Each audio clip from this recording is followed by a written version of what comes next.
Okay అండి, తాలింపు వేసుకున్న చట్నీ అయితే బౌల్లోకి వేసేసుకుందాం.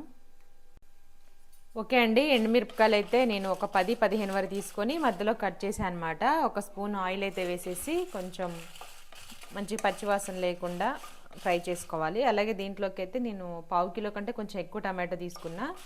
1/2 కిలో టమాటోలకు ఒక 10 వరకు సరిపోతాయి. అంటే కారాన్ని బట్టి మీరు మిరపకాయలను యాడ్ చేసుకోవాలి. అలాగే కొంచెం చింతపండు, అలాగే సగం ఇది పెద్ద ఎల్లిగడ్డ, దీంట్లోకి అయితే నేను సగం తీసుకున్నాను. ఇవి కొంచెం వేగిన తర్వాత మనం పక్క తీసేసుకోవాలి. ఓకే అండి, మిరపకాయలు అయితే ఫ్రై అయిపోయినాయి. మిక్సీ జార్లోకి అయితే తీసుకున్నాం. దానిలోకి మనం కట్ చేసి పెట్టుకున్న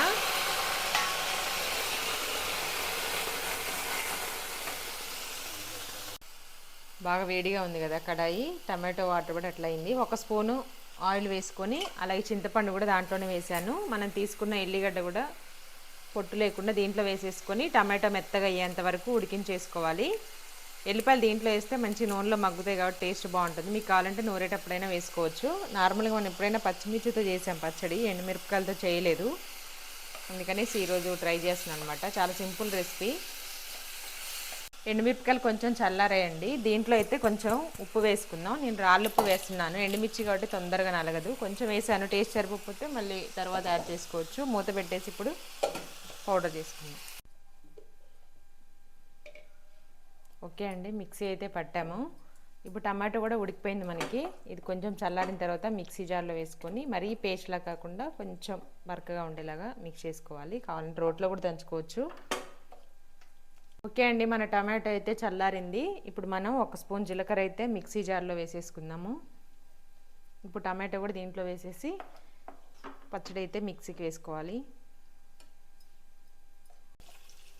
ఓకే అండి, మరీ మెత్తగా పట్టకుండా ఇలా ఉంటే సరిపోతుంది. కలుపుకునేటప్పుడు మరీ పేస్ట్ లాగా ఉంటుంది అనమాట. ఇలా చేస్తే కొంచెం రోట్లో నూరినట్టుగా ఉంటుంది, కచ్చా పచ్చగా.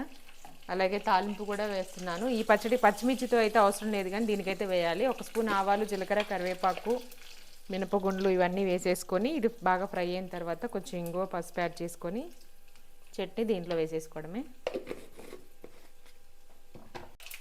తాలింపు రెడీ అయిపోయింది. పసుపు, ఇంగువ కూడా వేసాను. ఇప్పుడు మనం మిక్సీ చేసుకున్న పచ్చడి తాలింపులో వేసేసి ఒకసారి మిక్స్ చేసుకోవడమే.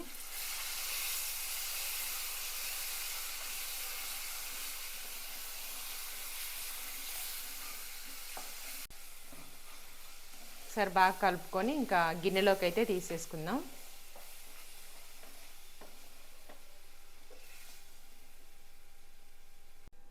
ఓకే అండి, తాలింపు వేసుకున్న చట్నీ అయితే బౌల్లోకి వేసేసుకుందాం.